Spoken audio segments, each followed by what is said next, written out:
Oke, selamat datang di podcast Malam Jemuah dengan segala misterinya.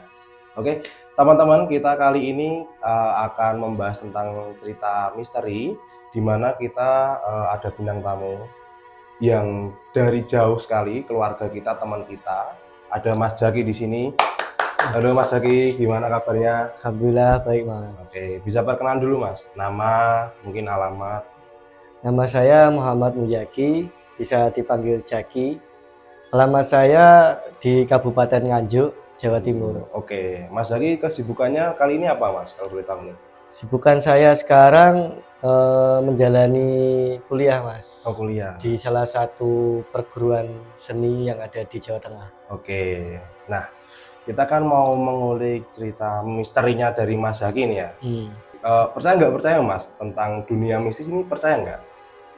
Percaya nggak percaya Mas, awalnya itu saya nggak percaya sama sekali. Terus berhubung saya ada kejadian mistis, Mengalami sendiri, Jadi saya Mas, baru percaya. oke. Nah, kalau boleh tahu nih, ceritanya Mas Jaki mengalami kejadian mistis ini diawali kapan Mas, awalnya?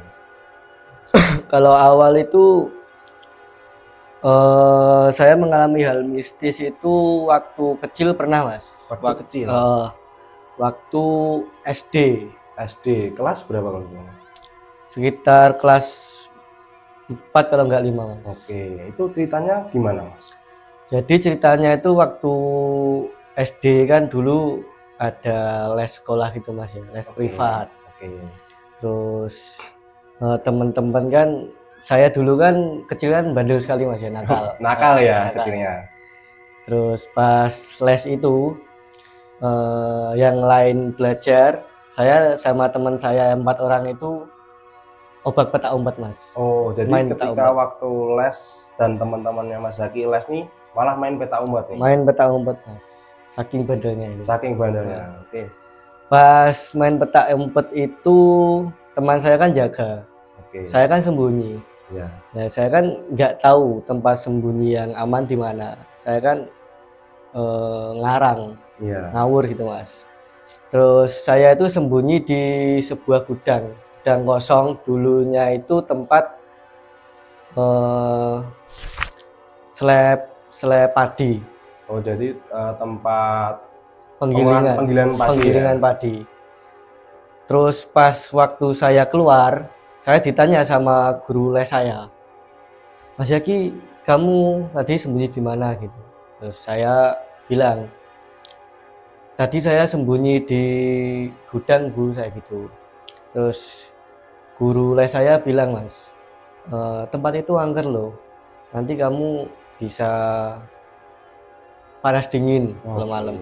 Saya kan nggak percaya Mas ya, saking bandelnya. Terus habis itu malamnya itu pas saya tidur, saya itu bermimpi Mas. Mimpi setelah petak umpet sorenya, malamnya tidur mimpi. Di mimpi itu saya ketemu sosok putih, orang tua, perempuan. Beliau memakai baju putih, rambut panjang putih, saya membawa tongkat. Beliau bilang gini, kowe lak coro main yang kene neh, kowe bakal ciloko.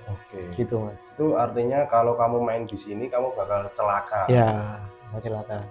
Terus habis itu paginya itu saya bangun tidur pagi itu panas dingin Mas. Oh, kejadian beneran Mas? Kejadian beneran.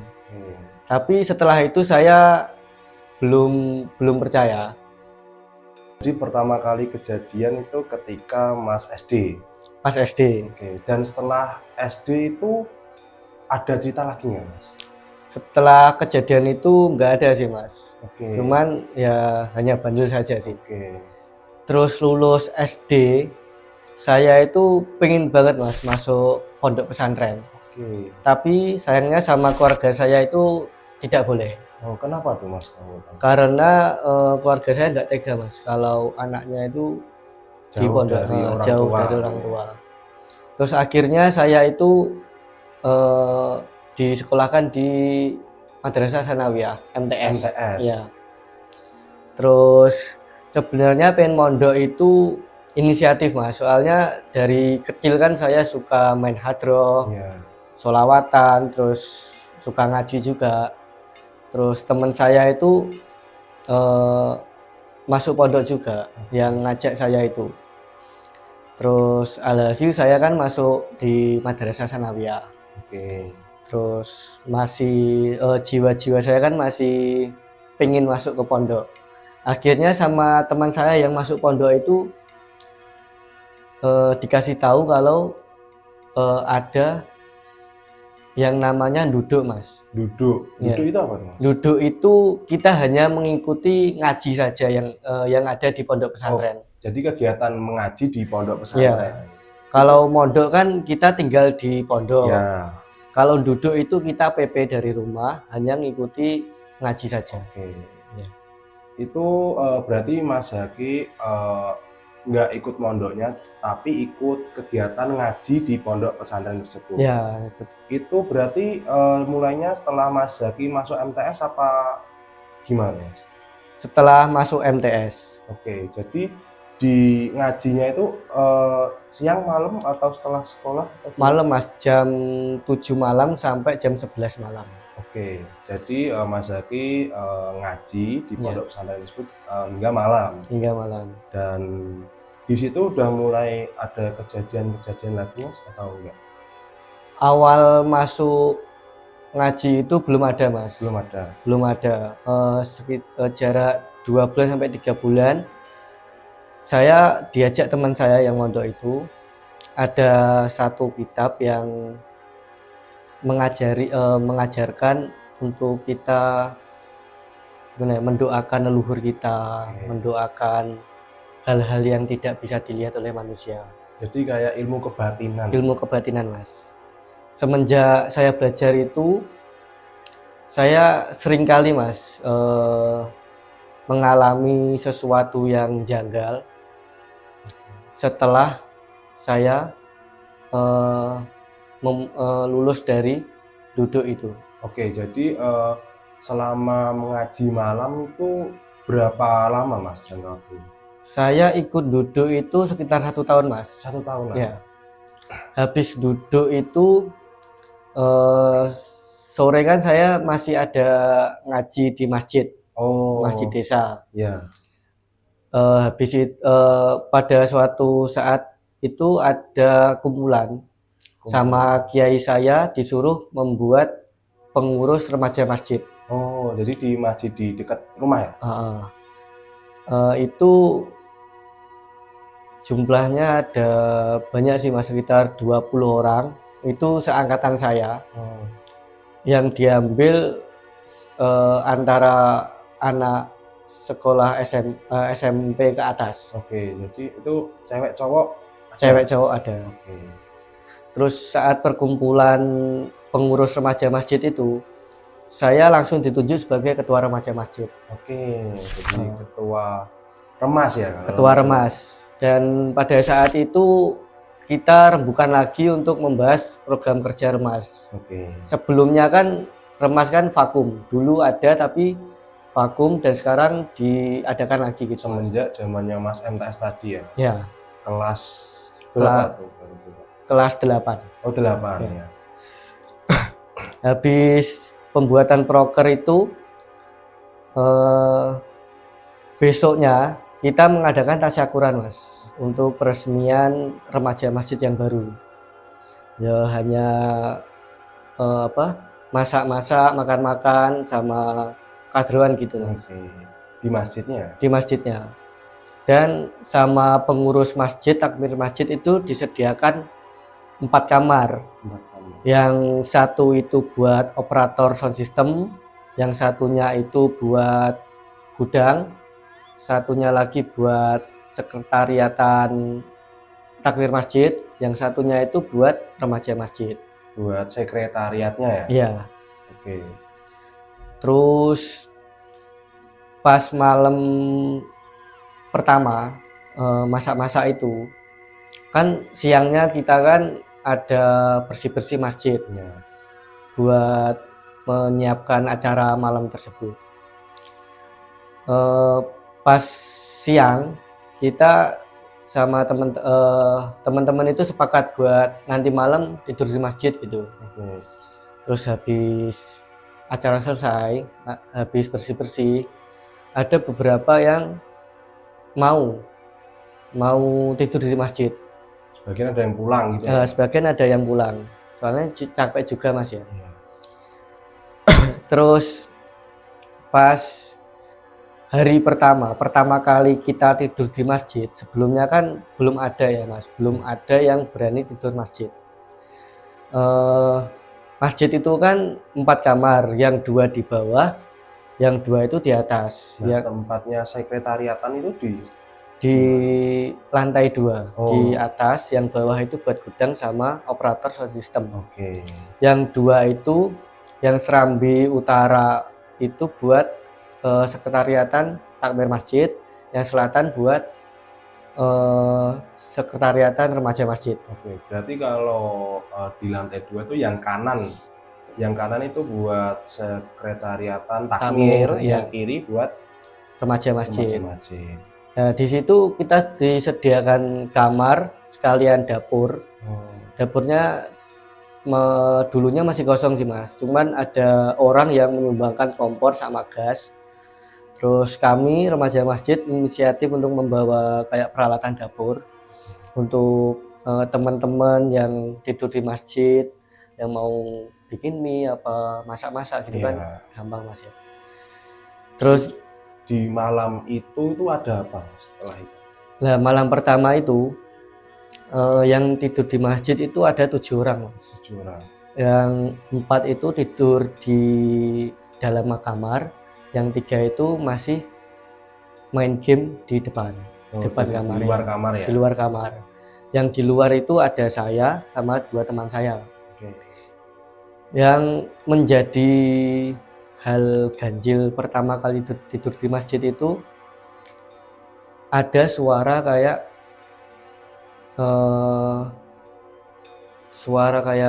memanggil seseorang gitu loh Mas. Cewek cowok? Suaranya cewek, tapi suara itu enggak jelas. Samar-samar. Samar-samar. Kita pikir kami itu hanyalah gimana Mas ya? Orang capek kan mesti halusinasi. Terus habis itu aman lah pertama. Terus kedua itu ada yang manggil lagi Mas. Di hari yang sama? Di hari yang sama, di malam itu juga. Terus habis itu 3 orang tadi sama saya itu masuk ke kamar tidur. Berarti 3-3-nya dengar ya Mas? Dengar Mas, dengar semua. Terus hari kedua, hari ketiga itu nggak ada apa-apa Mas, aman, normal. Terus hari keempat pas malam Jumat itu kan proker remaja masjid kan ada rutinan al berjanji kadruan ya. Habis acara itu kita kan makan-makan lagi, masak-masak, terus tidur masjid lagi. Itu hanya beberapa Mas, hanya 6 apa 5 gitu, 5 orang. Itu pas malam Jumat itu ada ganjil lagi Mas. Gangguan lagi. Sama seperti gangguan pertama, kayak ada yang manggil, kayak ada suara-suara gitu Mas.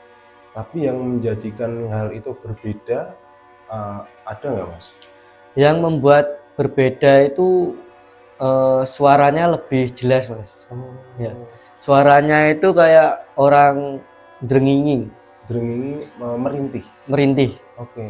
Ya.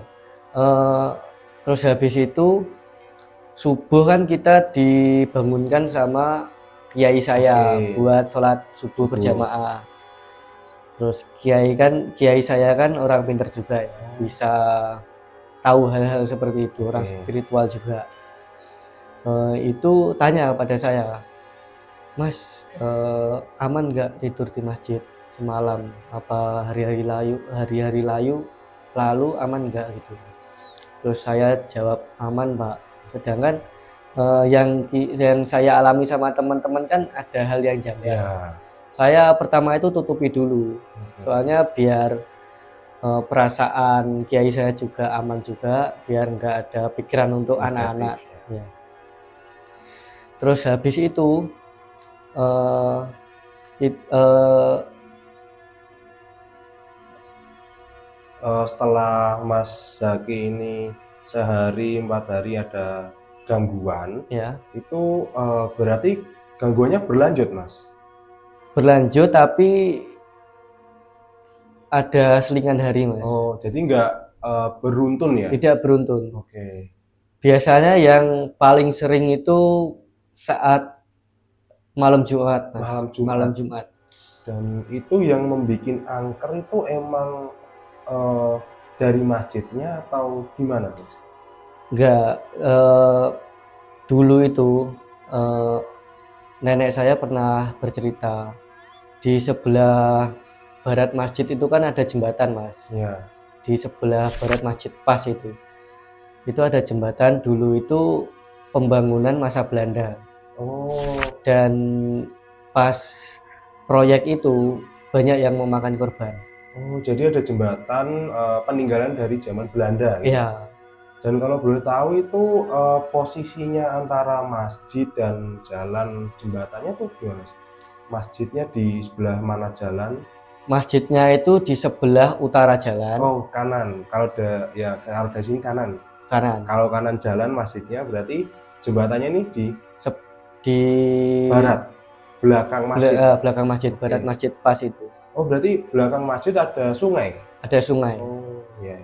Dan di jembatan itu setiap tahun pasti ada korban, Mas. Oh, Setiap jadi tahun. emang warga sekitar udah tahu ya Udah kalau tahu, Mas. pasti setiap tahun jembatan itu entah di sekitarnya ataupun di jembatannya itu pasti ada korban Pasti jiwa. ada, ya. Sampai sekarang itu ada ritual bersih desa, Oh ya. tapi tetap, Mas, tetap masih ada korban. Yo, walaupun luka-luka ringan, luka berat sampai meninggal dunia pasti ada. Tapi tetap ada korban ya, entah itu nggak sampai meninggal ataupun Ya, cuma tetap luka. ada korban. Itu kalau boleh tahu kejadian-kejadian di sekitar dan emang cerita-cerita mistisnya gimana, Mas? Dulu itu pernah ada cerita tabrakan, Mas. Kecelakaan. Kecelakaan itu sepeda motor versus mobil box. Oh, dan meninggal. Meninggal dunia ya sepeda motor itu. Jadi emang pada itu timelinenya kapan, Mas? Waktunya itu? Waktunya Waktu Mas Zaki udah lulus dari MTS atau itu masih sekolah MTS, Mas. Oh, masih sekolah MTS. Ya. Jadi selama kepengurusan remaja masih tadi ya? Ya. Jadi ceritanya itu pas waktu sore menjelang maghrib itu posisi hujan gerimis, Mas. Hujan gerimis, berkabut juga. Terus dari sebelah timur ada pengendara motor Scoopy cewek. Terus dari arah barat itu ada mobil box. Mobil box itu mau nyalip truk. Jadi lawan arah gitu. Iya, ya. Terus yang Scoopy itu mungkin terhalang kabut, Mas, ya, sama gerimis ya. Jarak pandang minim. Jarak pandang minim. Akhirnya nabrak si mobil box. Dan pengendara Scoopy itu terpental sekitar 50 meteran, Mas. Jauh ya? Jauh banget. Dan itu sampai meninggal dunia di tempat. Jadi dan pada saat kejadian itu Mas Zaki ada di lokasi atau? Pas waktu itu saya nggak ada di lokasi. Tapi pas malam kecelakaan itu, setelah kecelakaan itu kan masih ada yang tidur di masjid. Oh ya, remaja masjid tadi. Remaja masjid tadi, dan ada gangguan, Mas. Oh, gangguannya apa tuh? Gangguannya itu seperti ada suara minta tolong perempuan. Seperti kayak merintih kesakitan gitu, Mas. Dan itu teman-teman dengar semua? Hanya saya yang dengar.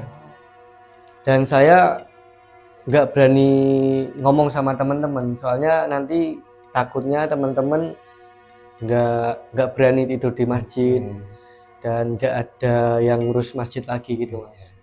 Dan setelah kejadian kecelakaan itu berarti emang setiap tahunnya ada ya, Mas? Setiap tahunnya ada, Mas. Dan setelah kejadian itu ada hal-hal yang janggal lagi nggak, Mas? Setelah kecelakaan itu, Mas, ya? Iya. Nggak ada sih, Mas. Cuman ada yang warga sekitar ada yang terlihat wujudnya, Oh, jadi penampakannya gitu. penampakan warga sekitar lihat. Iya. Dan itu kejadian yang Mas Zaki alami tentunya kan juga nggak cuma pada malam itu juga. Dan Iya, untuk selanjutnya pasti ada. pasti ada. Dan untuk yang Mas Zaki alami sendiri untuk selanjutnya itu ada gangguan apa lagi, Mas? Kalau gangguan itu pernah, Mas, yang saya alami itu tidur di masjid juga. Ada suara, kan kita kan tidur di lantai atas, Oh depan iya. kamar. Ada suara langkah kaki, Mas, di lantai 2. Dan suaranya itu besar banget. Jadi Terdengar jelas. gangguannya itu Ya. kayak suara-suara dan penampakan gitu. Kalau penampakan itu jarang, Mas. Yang sering suara-suara. Suara. Terus setelah mendengar suara langkah kaki itu, posisi kan saya 4 orang di depan kamar, yang lainnya di dalam. Setelah mendengar suara itu, otomatis kan teman-teman takut. Teman-teman langsung balik ke kamar, masuk kamar, langsung tidur. Terus paginya itu ditanya lagi sama kiai saya, gimana, aman nggak teman-teman tidur di masjid, nyaman apa enggak, butuh apa saja gitu. Terus saya baru cerita ke kiai saya, sebenarnya mulai awal kita tidur di masjid ada gangguan seperti suara, terus kemarin saat ada kecelakaan ada gangguan lagi gitu. Terus berhubung kiai saya orang pinter, orang spiritual, didoakan sama kiai saya, terus disuruh minum air putih. Terus habis itu beberapa bulan aman, Mas. Aman. Sampai jadi setelah berdoa tadi sama Pak Kiai, Ya, beberapa bulan ke depan aman. aman. Dan mulai ada gangguan lagi. Dan ada gangguan lagi itu saat ketambahan anak kecil, Mas, yang ikut tidur di masjid. Oh, jadi ada anak-anak yang di sekitaran itu ikut remaja masjid dan tidur di masjid. Bukan ikut remaja masjid, tapi ikut tidur di masjid. Oh, ikut seru-seruan aja lah Ikut ya. seru-seruan saja. Sebelumnya kan yang tidur di masjid kan angkatan saya. Angkatan Mas pas MTS ya? Pas angkatan MTS SMA Iya. yang tidur di masjid. Nah, berhubung warga sekitar tahu kalau ada yang tidur di masjid, anaknya itu pengen gabung tidur di masjid, biar tambah rame ikut gitu. meramaikan Ya. lah ya. Terus pas pada waktu itu saat malam minggu, Mas, malam minggu itu namanya anak kecil kan pasti rame ya. Iya. Sama gimana omongannya enggak tertata, kayak omongan jorok dan lain-lain ya. Terus saya sudah mengingatkan kalau di masjid itu harus sopan, bahasanya ditata gitu. Namanya anak kecil ya tetap aja ya. Pada saat itu pas selesai rame-rame, pas mau tidur itu ada beberapa yang ada di bawah yang lagi masak-masak, terus yang ada main game di atas, ada yang tidur di kamar. Itu yang masak-masak itu ada hal yang janggal juga, Mas, sebenarnya. Ada kejadian. Kayak ada yang manggil. Dari sebelah utara masjid. Sebelah utara masjid kan itu ada rumah kosong. Ada rumah kosong sama kayak ada kolam. Kalau bahasa Jawa itu apa namanya Belumbangan Mas. Oh. Ya. Besar Mas itu kolamnya. Apa? Sepetak sawah. Oh. Ya.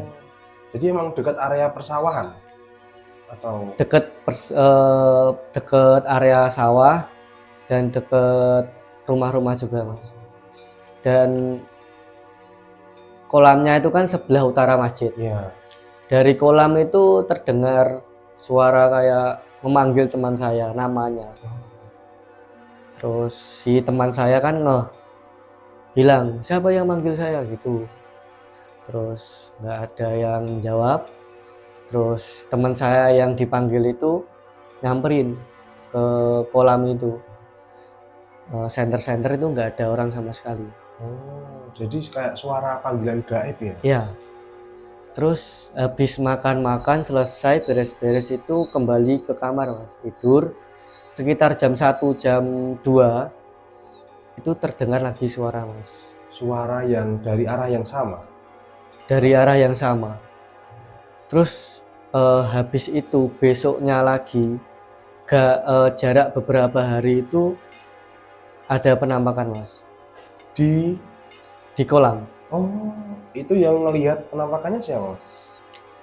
Saya, teman saya, 3 orang. Jadi rame-rame itu? Rame, 4 orang. Jadi pas teman saya yang mondok itu pulang, sama saya 2 orang teman saya itu masih di dalam masjid main game gitu.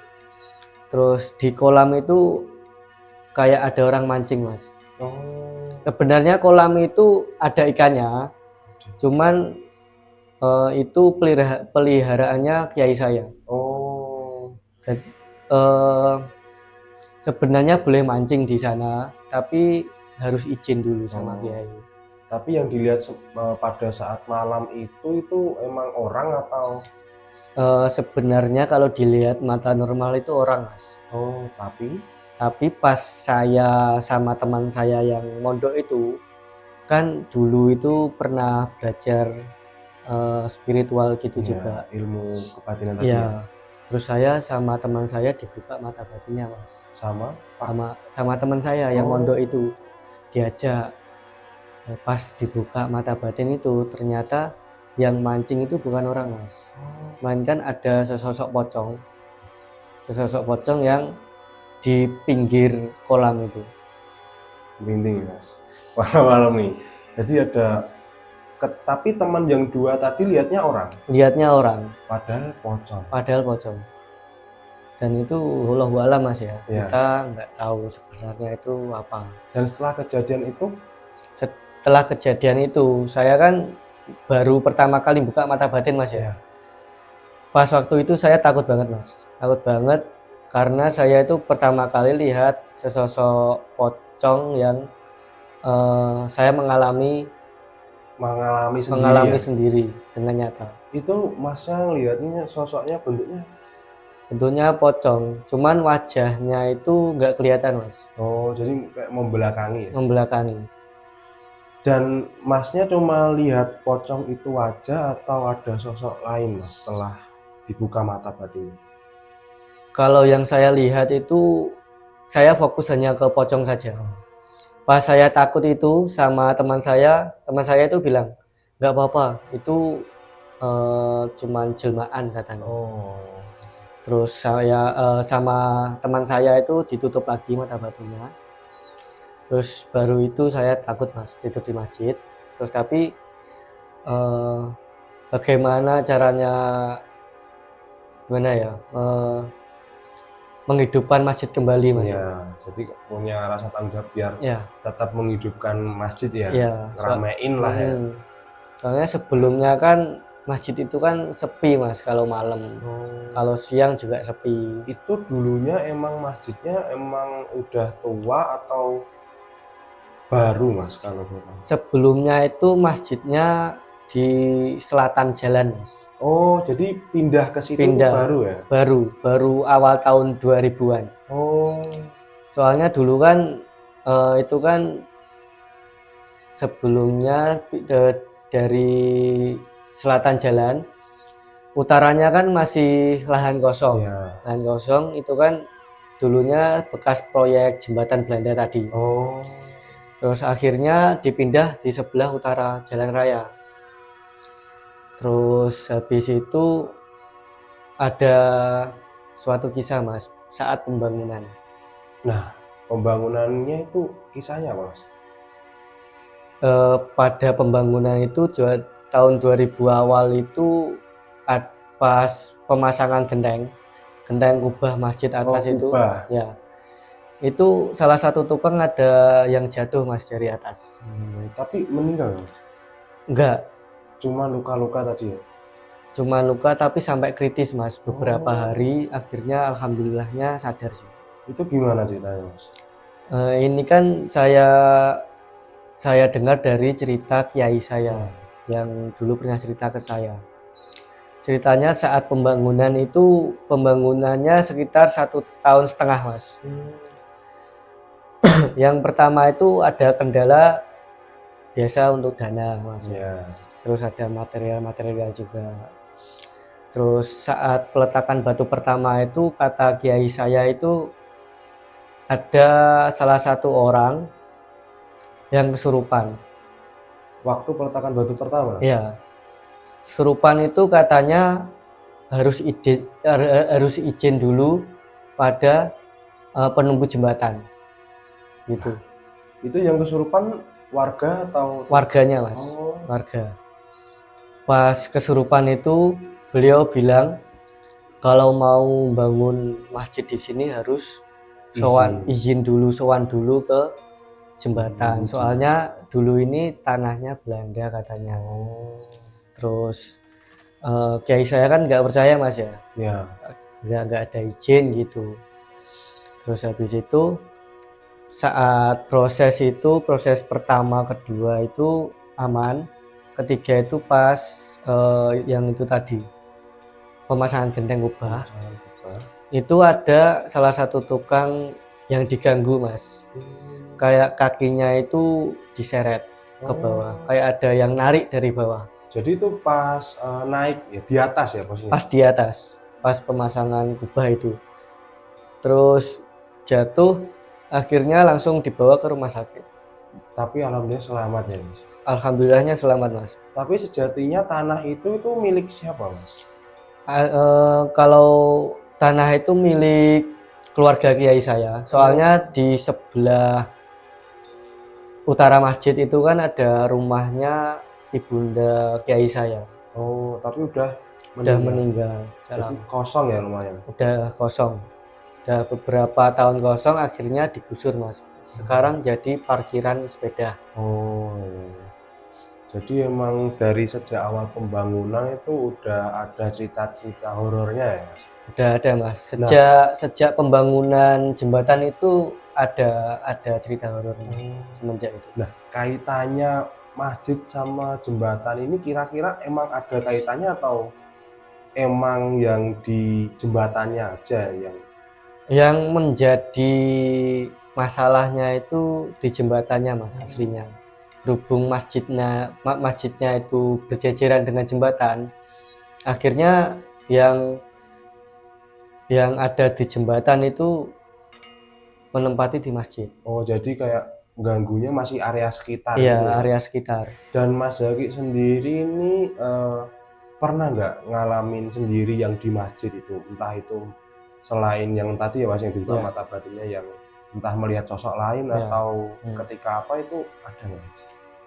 Ada Mas, kayak saya pernah mengalami sesuatu yang fatal banget Mas. Apa tuh Mas? Jadi ceritanya itu pas saya habis selesai acara rutinan malam Jumat. Ya. Saya itu tidur di masjid hanya 3 orang. Yang 2 itu sudah tidur, jam 9 sudah tidur, dan saya itu masih main game di depan kamar. Dan posisi kan kamar sama tangga masjid kan hadap-hadapan.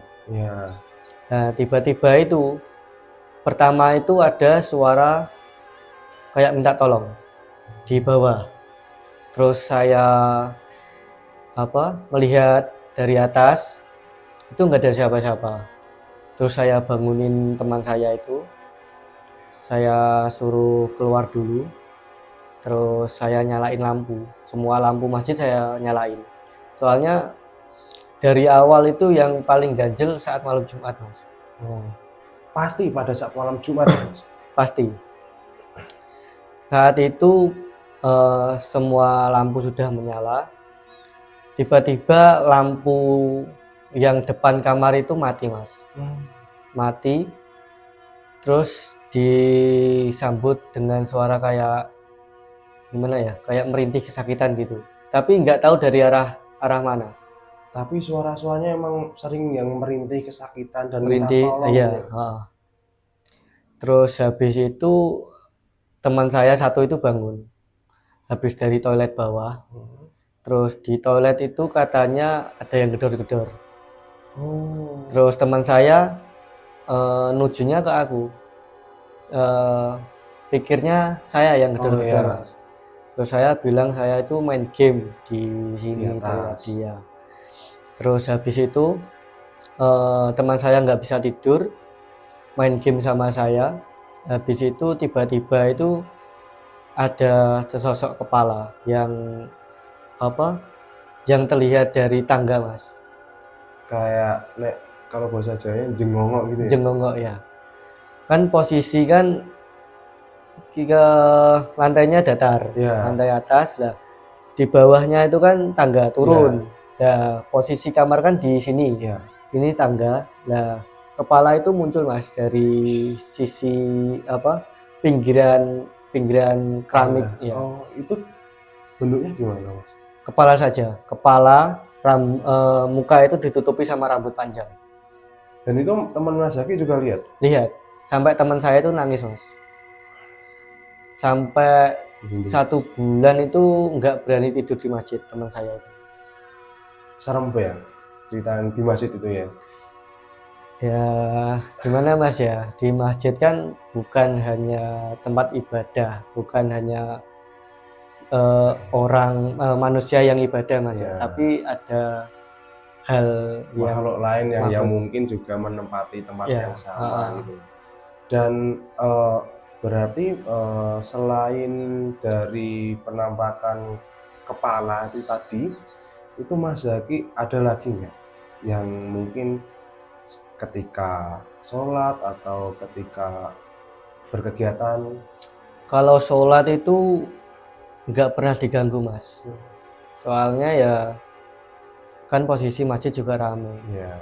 Kalau sering diganggu itu saat posisi teman-teman tidur di masjid itu sepi. Oh, Ketika kendaraan yang ada di jalan raya itu sepi, Mas. jadi ketika memang udah sepi ya gangguan-gangguan itu baru muncul gitu ya? Ya, terus ada lagi itu saat saya sholat isya, kan saya sebelumnya awalnya kan nggak ikut sholat jamaah Oh isya. ya, Terus saya sholat pada jam 12 malam sama sholat teman isya. sholat isya. Jam 12 malam saya sama teman saya satu. Iya. Terus teman saya awalnya itu kan masa pembangunan renovasi ya Oh, masjid itu. Itu mimbarnya kan di pojokkan, iya. ditaruh di pojokan. Disingkirin dulu lah ya. Soalnya imaman kan masih direnov. Iya. Terus teman saya melihat ke mimbar itu kayak ada yang aneh gitu.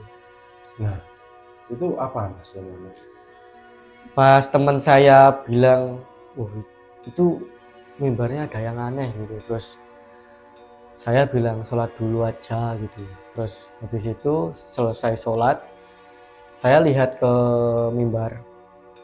Ternyata ada sesosok orang tua, laki-laki, pakai jubah putih, jenggot itu panjang sama memakai surban putih dan membawa tongkat.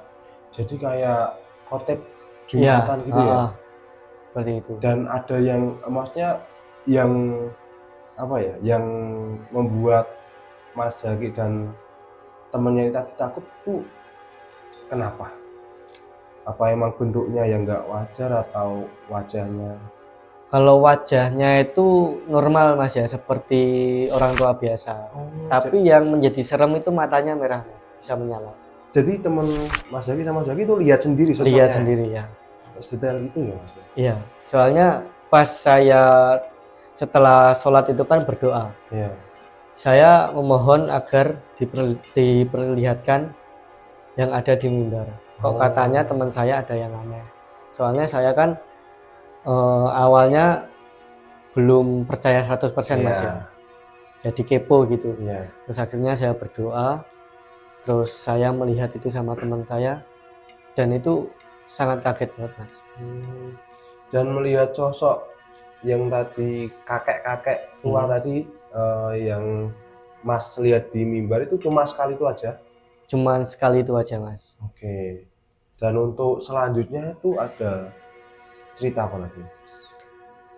Ada lagi saat puasa Mas. Saat Ramadan malam ganjil. Kalau malam ganjil kan sholat malam Mas ya. Iya. Itu pas malam ganjil ke-27. Oke. Dan itu ada kejadian Mas yang menurut saya itu fatal banget. Apa tuh Mas? Jadi pas saat kami sholat malam, sholat tasbih pertama itu kan jam 12 malam. Sekitar jam setengah 1 malam itu tiba-tiba ada suara kayak brok gitu Mas, dari sebelah barat masjid. Di jalan raya tadi ya? Di jalan raya. Terus sebenarnya itu semua itu ngeh Mas, tapi kita kan lagi fokus ke sholat Mas ya. Jadi mengabaikan gitu. Terus seling beberapa menit itu tiba-tiba ada suara kayak orang jatuh di serambi utara masjid. Jadi sebelah kanan yang dekat kolam ikan tadi? Ya, dekat kolam ikan tadi. Nah, posisi saya sholat itu depan sendiri, paling kanan sendiri, dekat pintu serambi. Kebetulan juga sebelah utara? Iya. Nah, pas saat jatuh itu, saya itu kaget Mas. Kok kayak ada yang jatuh gitu. Iya.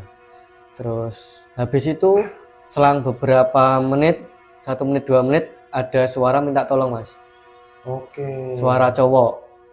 Saya kaget kan. Terus saya langsung membatalkan sholat, langsung menghampiri yang ada di serambi itu. Terus saya nyalakan lampu. Ternyata ada cowok pakai baju koko, pakai celana itu.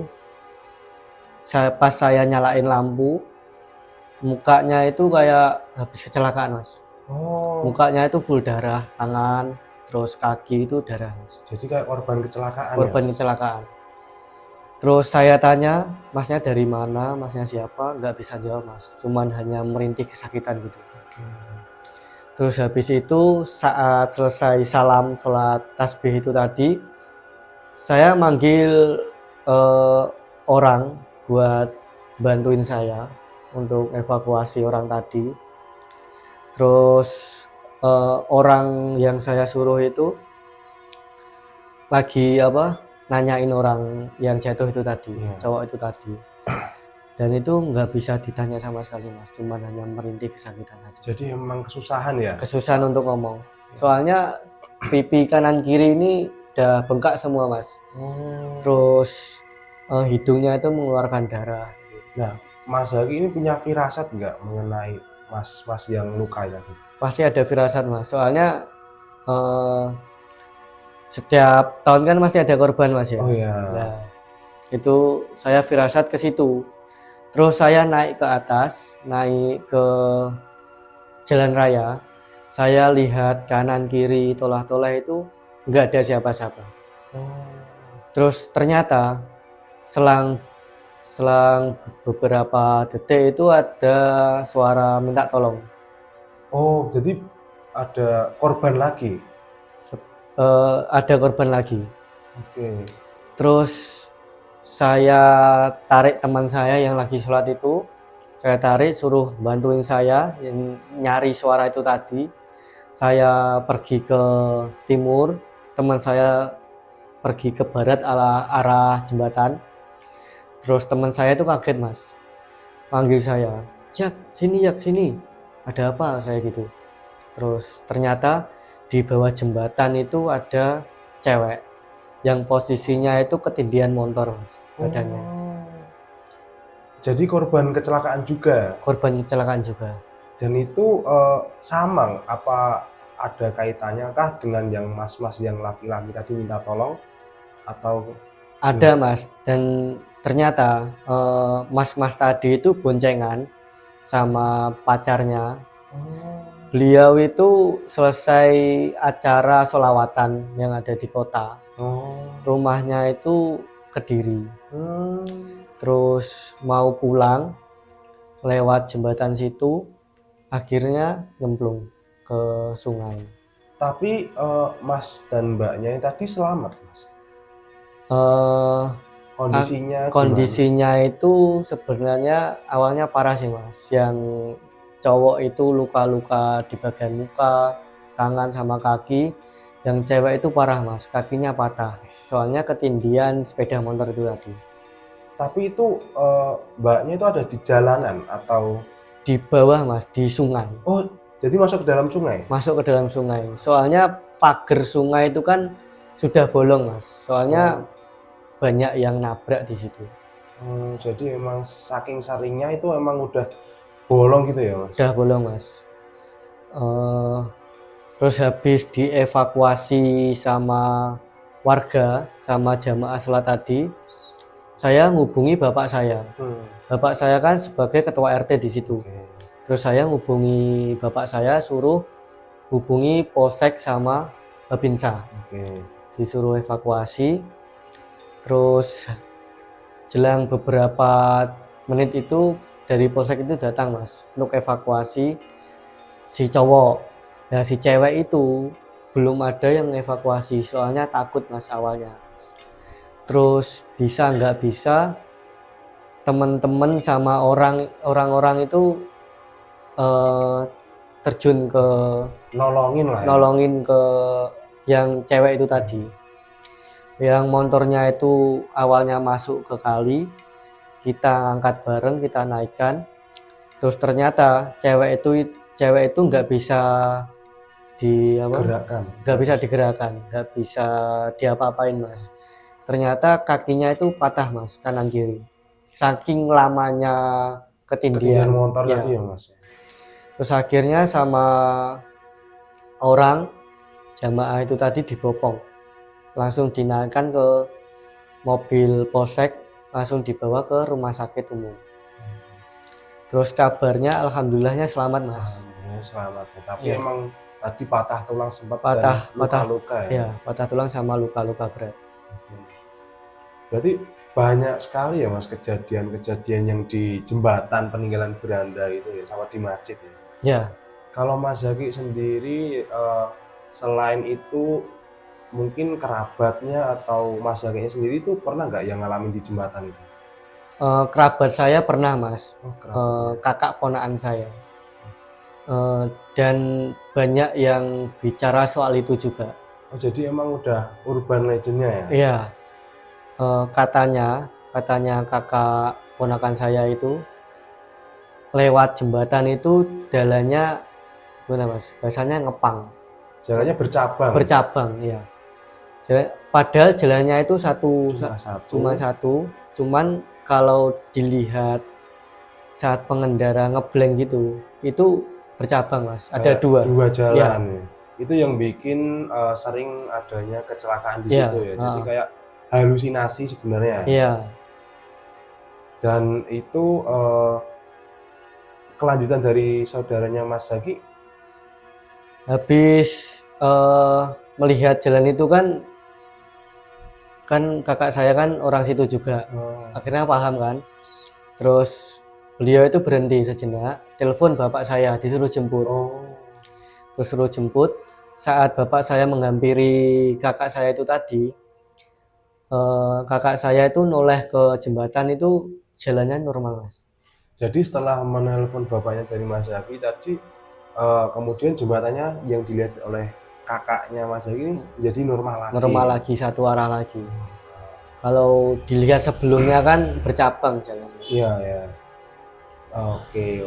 Jadi emang sebenarnya banyak kejadian yang ada di jembatan dan juga di masjid, dan itu merupakan emang sudah menjadi hal yang wajar setiap tahunnya itu memakan korban gitu ya, Mas. Memakan korban yuk, walaupun luka ringan berat sama sampai meninggal dunia, tapi Ada. pasti ada Pasti di ada. sekitaran jalan jembatan itu.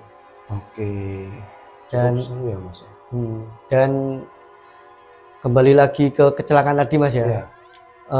Setelah dievakuasi, saya sehabis sholat subuh itu diinterogasi sama orang dari pihak polsek. Oke.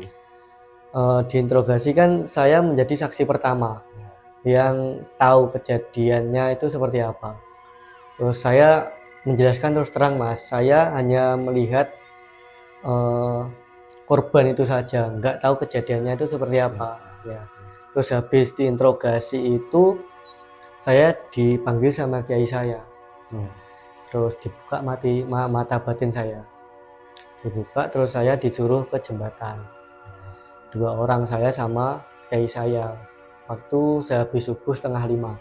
Jadi setelah kejadian itu ya, malamnya itu subuhnya terus dimintai Pak Kiai ke jembatan untuk dibuka mata batinnya. Ya, soalnya yang dipercaya antara teman-teman remaja masjid sama kiai saya itu saya Mas.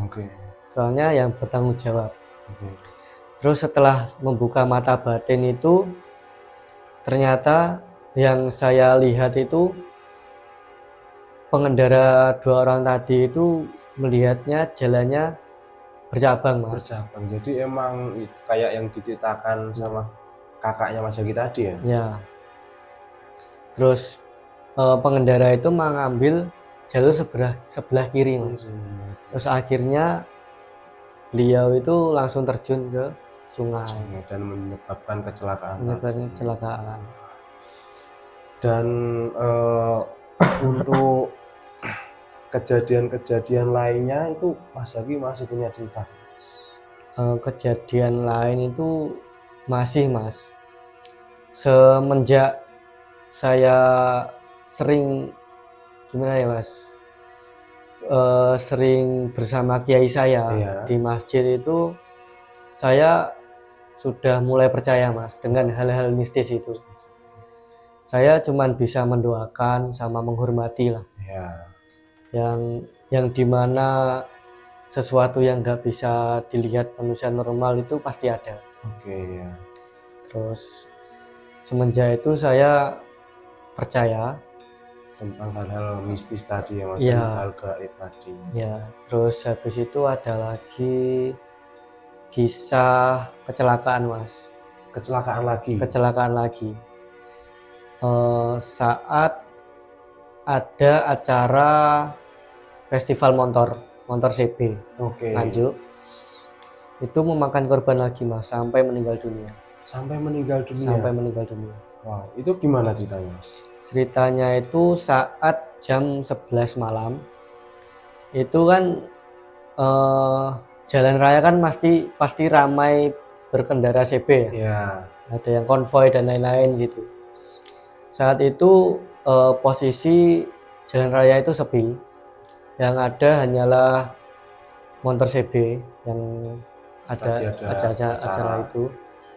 Terus motor CB itu dari arah timur, dari arah timur, dan ada pengendara motor dari arah barat. Ya. Dan kecelakaannya itu adu banteng Mas. Itu di pas jembatannya atau di enggak, sebelah timur masjid. Timur masjid itu kan enggak perumahan sih Mas, kayak permukiman masyarakat. Itu di depan rumah warga itu kan ada lubang Mas di jalan. Nah, pengendara CB itu menghindari lubang. Pengendara CB itu ngambilnya yang kanan, soalnya sepi Mas ya. Nggak tahu di depan itu ada motor Satria, itu langsung adu banteng Mas, dari arah barat sama timur. Dan yang meninggal itu pengendara CB yang meninggal. Dan anehnya lagi, ada anak CB yang mabuk itu, harusnya itu yang kan minuman miras. ya, harusnya itu kan kalau darah kecelakaan nggak boleh dikasih air apa mas? Jeruk nipis. Jeruk nipis ya. Katanya kan Katanya gitu ya. ya. Nah, sama orang yang mabuk itu tadi dikasih air jeruk. Perasan jeruk. Perasan jeruk. Soalnya ya nggak tahu iseng apa gimana gitu Iya. mas ya. Terus akhirnya setelah beberapa hari kecelakaan itu, warga sekitar yang dekat sama kecelakaan tadi, habis maghrib itu ada hal yang membuat masyarakat takut mas. Apa tuh mas? Posisi habis maghrib, posisi hujan juga gerimis, itu ada suara merintih mas, kesakitan. Terus warga sekitar itu sampai nggak berani keluar ke rumah, nggak berani keluar rumah. Jadi setelah kecelakaan yang CB tadi, Ya. pengendara truk banteng dan meninggal, kan ada yang iseng memberi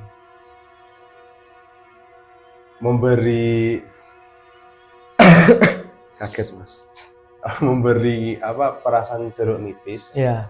Dan setelah kejadian itu ada Ada warga diganggu lah sama iya, suara merintih. ada gangguan gitu. Terus selang beberapa hari itu, saat 7 harinya kecelakaan itu, selama 7 hari itu pasti ada hal yang janggal mas. Kayak ada salah satu warga yang melihat sesosok penampakan yang ada, katanya sih penampakan korban kecelakaan tadi. Terus saat 7 harinya itu ada doa bersama mas di halaman masjid untuk mendoakan kecelakaan tadi sama korban-korban sebelumnya. Terus habis doa bersama itu biasa teman-teman masjid tidur di masjid lagi. Terus ada hal yang janggal lagi mas.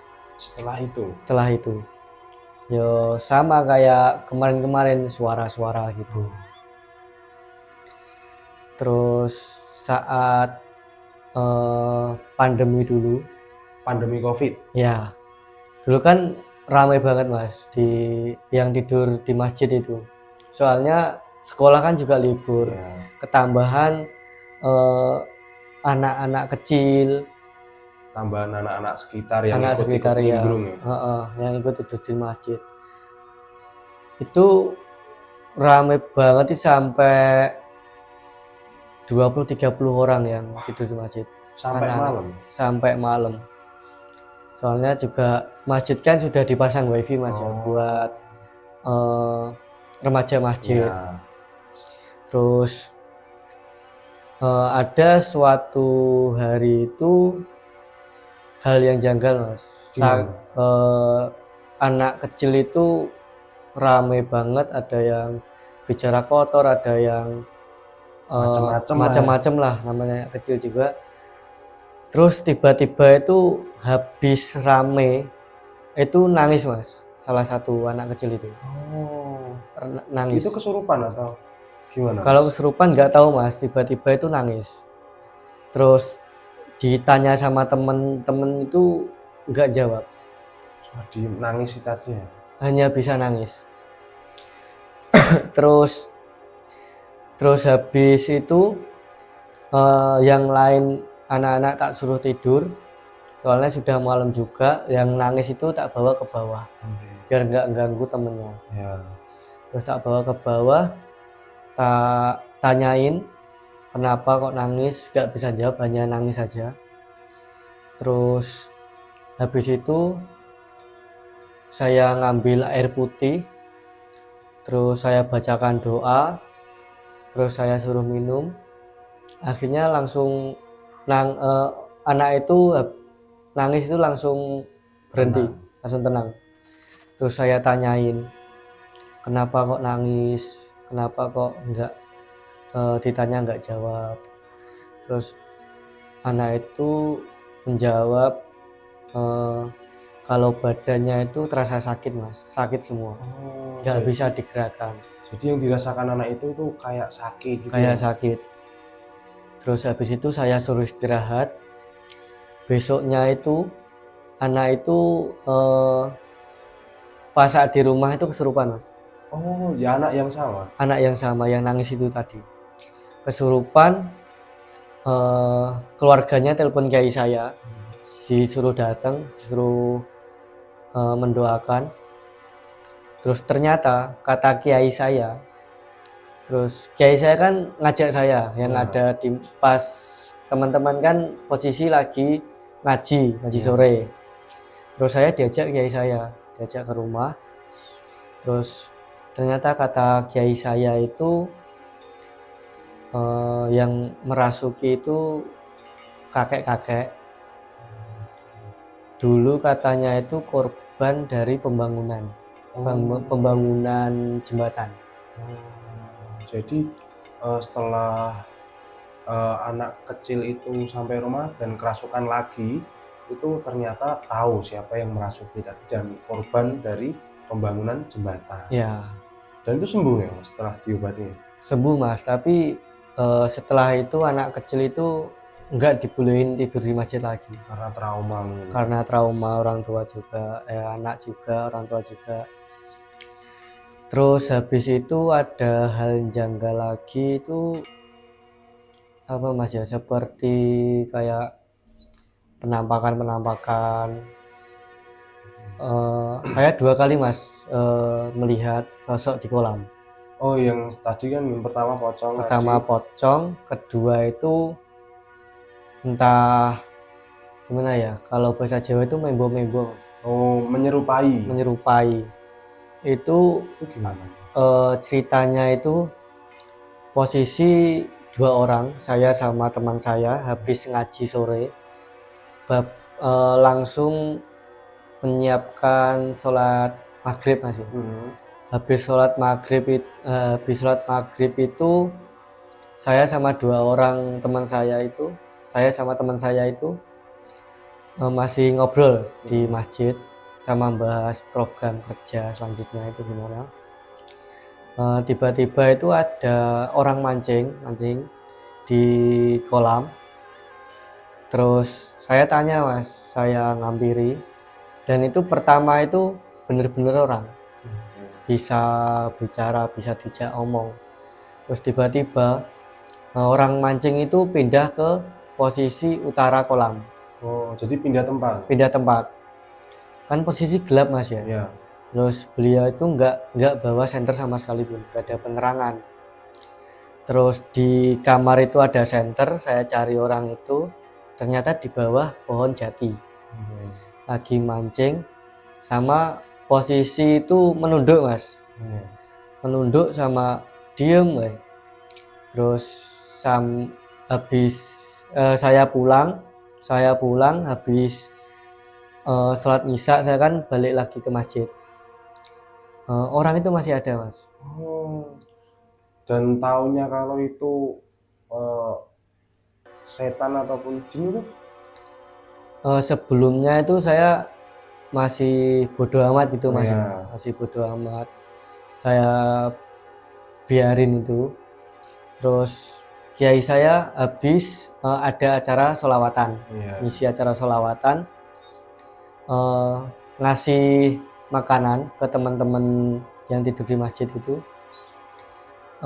Kiai saya itu bilang, awakmu ojo ngalor, kayak duduk menungso. Itu. Jadi tahunya kalau itu nggak manusia dikasih tahu sama kiainya tadi ya? Ya, soalnya kiai saya itu habis sholat maghrib ya tahu ada orang mancing itu tahu. Dan pas saat kiai saya habis ngomong gitu, saya nyenteri lagi ke lokasi itu nggak ada Mas. Langsung hilang tadi. Langsung ya? hilang. Oke, wah. Seru banget ya teman-teman, ini cerita dari Mas Zaki ini, dan banyak kejadian-kejadian terutama kecelakaan ya yang memang ada di jembatan dan juga sekitaran lingkungan dari masjid itu tadi. Nah, untuk dari runtutan kejadian itu sendiri yang paling gong, yang paling sampai sekarang masih membekas, Mas Zaki, ada nggak?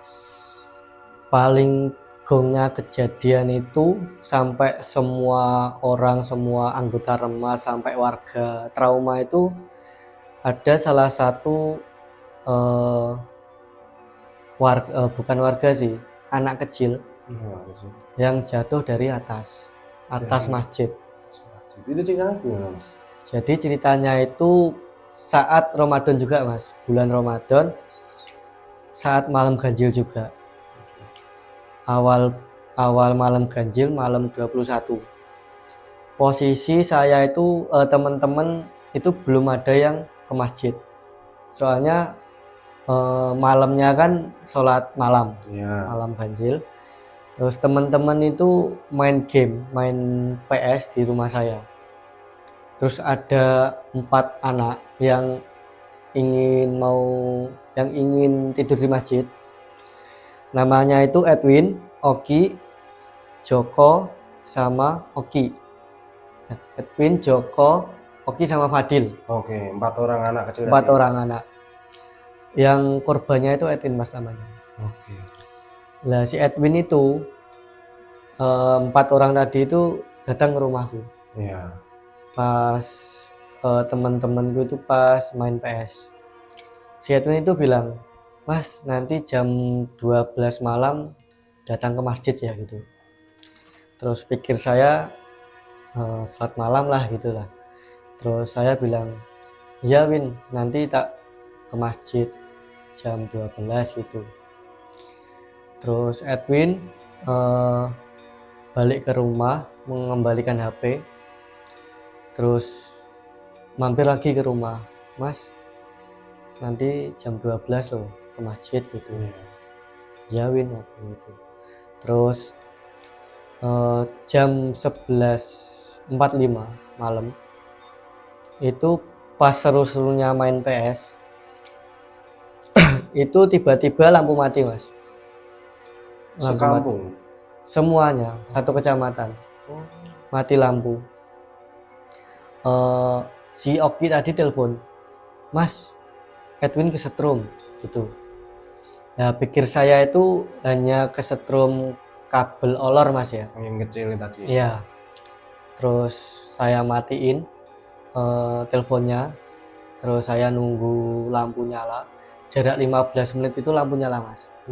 Lanjut PS-an, beberapa menit kemudian 2 orang, Oki sama Joko itu lari ke rumah saya bilang, "Mas, Edwin jatuh," gitu.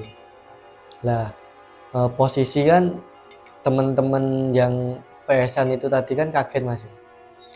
Kaget lah, pikirnya teman saya itu Edwin jatuh dari atas terus kesetrum kabel.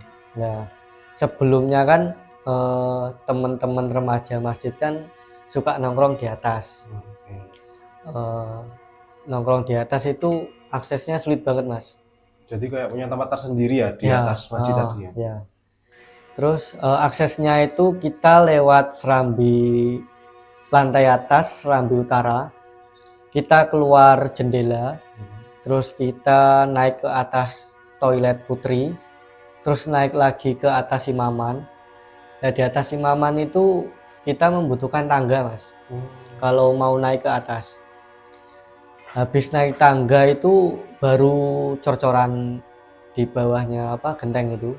Yang menjadi tempat ternyamannya anak-anak remaja masjid tadi ya. Ya, di situ. Terus habis itu saat turun itu teman saya lupa, Mas, nggak nurunin tangga. Kemungkinan sih 4 anak tadi itu naik ke atas. Ya. Terus akhirnya saya lari ke masjid. Kan jarak rumah saya sama masjid kan hanya 100 meteran, Mas. Dekat ya. Ya. Saya lari sama 4 orang teman saya. Saya lari ke masjid. Posisi itu Edwin sudah di bawah, Mas. Di bawah posisi itu kancing baju sudah terbuka.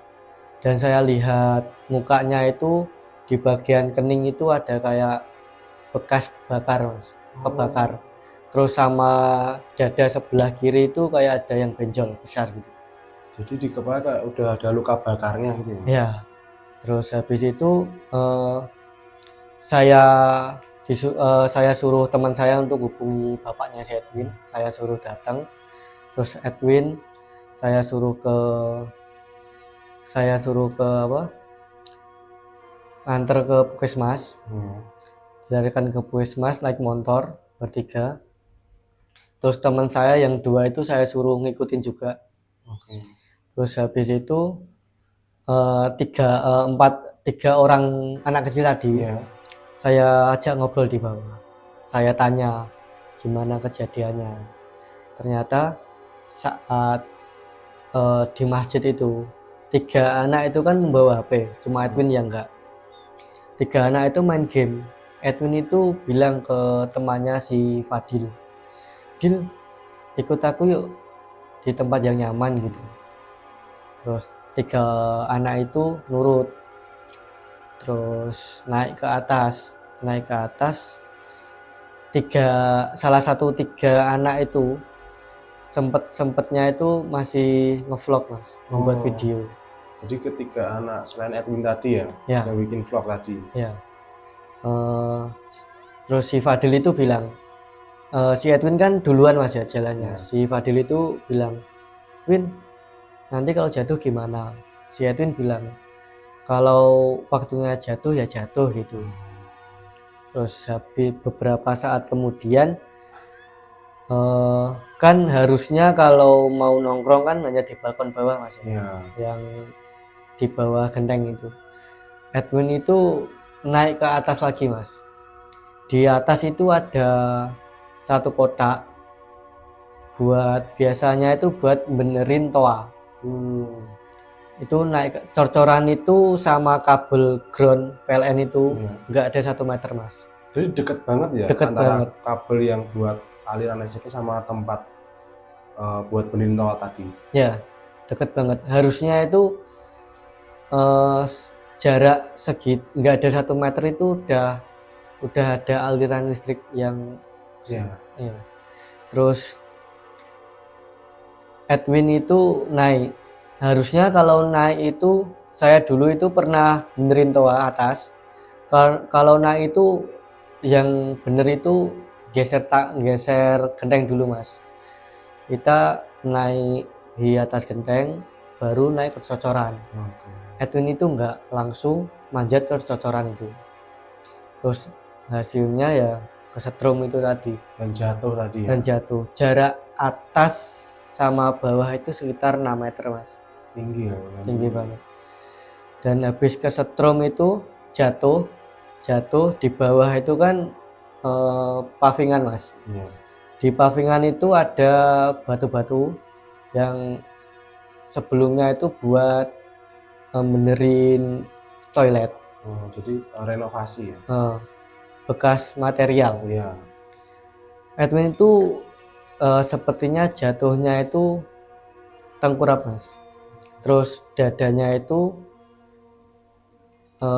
jatuh ke bawah, natap si batu itu tadi. Bentur dari batu tadi ya. Iya, sampai ada benjolan besar tadi.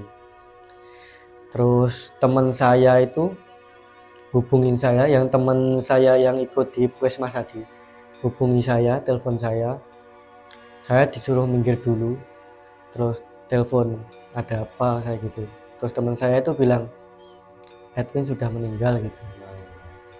Terus habis itu kan saya panik banget, Mas ya, sampai keringat dingin. Terus habis itu saya hubungi kiai saya, "Pak, Edwin sampun sedo. Pak, Edwin sudah meninggal gitu." Terus si 3 anak tadi itu saya marahin, Mas, sampai nangis. Terus sama kiai saya disuruh minum air putih dulu biar tenang. Terus habis itu saya suruh teman saya itu untuk menghubungi keluarganya itu yang ada di rumah, ibunya. Yang ada di rumah kan ibunya, bapaknya ikut ke puskesmas. ya. Terus nggak ada yang berani ngasih tahu ibunya. Akhirnya teman saya ngasih tahu kerabatnya, Mas. Kalau Edwin sudah nggak ada. Terus belum ada yang ngabari ibunya. Terus saya itu bilang ke kiai saya, Pak, saya minta tolong Bapak yang ngasih tahu ke ibunya. Soalnya teman-teman nggak ada yang berani. Gitu. Terus kiai saya datang ke rumahnya bilang ke ibunya si korban tadi. Di situ saat selesai ngabarin ibunya itu histeris banget sampai nangis, sampai nggak bisa diapa-apain, ditolong juga nggak bisa, cuman bisa nangis. Terus habis itu saya ditelepon lagi sama teman saya, disuruh beres-beres rumah korban tadi. Iya, soalnya jenazah itu mau datang sebentar lagi, diantar oleh ambulan. Terus teman-teman remaja masjid saya infokan di grup, suruh datang, terus beres-beres di rumahnya si korban tadi. Habis beres-beres, saya diinterogasi sama keluarganya. Soalnya yang bertanggung jawab remaja masjid kan masih saya. Ya. Diinterogasi, gimana ceritanya kok bisa jatuh, bisa ada kejadian itu. Terus saya cerita bla bla bla bla. Terus akhirnya si keluarga itu bilang, ya udah, ini memang takdirnya gitu. Dan keluarga pun juga udah menyadari bahwa itu mau takdir ya. Ya, udah kesalahan mereka sendiri juga.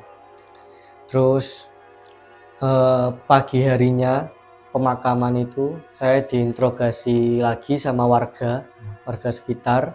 Soalnya kan posisi rame juga yang tahu kalau ada yang tidur di masjid. Terus saya diinterogasi, tanya kejadian gimana, terus bagaimana solusinya dan lain-lain. Terus saya menjawab kalau solusinya mungkin saya serahkan ke takmir yang lebih bertanggung jawab lagi gitu, untuk keamanan masjid juga. Terus habis ditanya itu, selama 1 minggu saya diinterogasi lagi, Mas. Sama takmir masjid, bendahara masjid, diinterogasi. Siapa yang nyuruh mereka naik ke atas, siapa yang inisiatif, yang mengajak teman-teman naik ke atas juga. Terus saya bilang, Mas, sebenarnya itu kami sebelumnya itu naiknya di atas toilet saja, di balkon di atas toilet. Di situ kan itu udah paling aman, Mas ya. Nah, nggak taunya Edwin itu, korban itu naik lagi ke atas. Jadi emang pure kesalahan pribadi ya yang. Ya. Terus sebenarnya itu ada hal janggal, Mas, yang dialami oleh ibunya si korban. Oh, itu setelah kejadian? Sebelum kejadian. Sebelum kejadian. Saat sholat taraweh. Kalau sholat taraweh di masjid kan space perempuan sangat sempit, Mas ya. Sampai ada yang sholat di luar. Nah, posisi ibunya korban itu tadi sholat di serambi depan, dekat beduk sama kentongan. Nah, saat salam noleh ke kiri itu, posisi kan beduknya di sebelah kirinya ibunya itu ada sesosok pocong, ada di belakang beduk. Posisinya beduk kan di bawah tangga, Mas ya. Di bawah tangga belakang beduk itu ada sesosok pocong. Dan semenjak itu ibunya Edwin nggak berani sholat di masjid.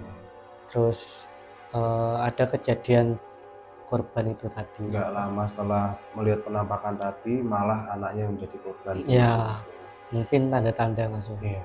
Dan itu memang benar apa, kondisi korban memang sangat memprihatinkan, Mas. Eh, Bengkak yang emang. bengkak itu, yang parah itu dada sebelah kiri, bengkak besar. Terus muka itu yang itu tadi bekas bakar, kayak kebakar gitu. Terus hidung itu keluar darah, kuping juga keluar darah gitu aja.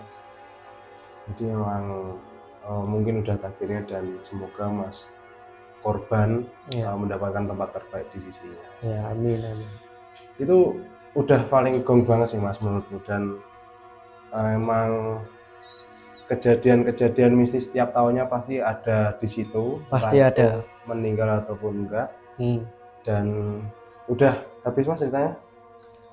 udah habis. Udah habis ya. Ya, Jadi emang itu yang emang paling membuat, dan sampai sekarang itu masih ada yang tidur Mas di masjid sampai sekarang itu nggak ada mas, soalnya sudah trauma semua. pasca kejadian yang terakhir Pas, Edwin tadi ya. iya, di situ. Dan sekarang itu mulai sepi lagi mas masjid semenjak kejadian itu. Dan sempat juga itu ada doa bersama di masjid, dan itu ya masih sepi juga. Oke. Jadi memang banyak misterinya di masjid dan di lingkungan jembatan di rumahnya Mas Jaki tadi. Ya, Dan telah usailah perbincangan kita di podcast Maljemah pada malam hari ini. Terima kasih Mas Jaki untuk ya, cerita-cerita misterinya, dan kita akan ketemu lagi di cerita-cerita misteri lainnya tetap di Maljemah Podcast, Malam Jemuah dengan segala misterinya. Saya Restu, pamit undur diri. Assalamualaikum.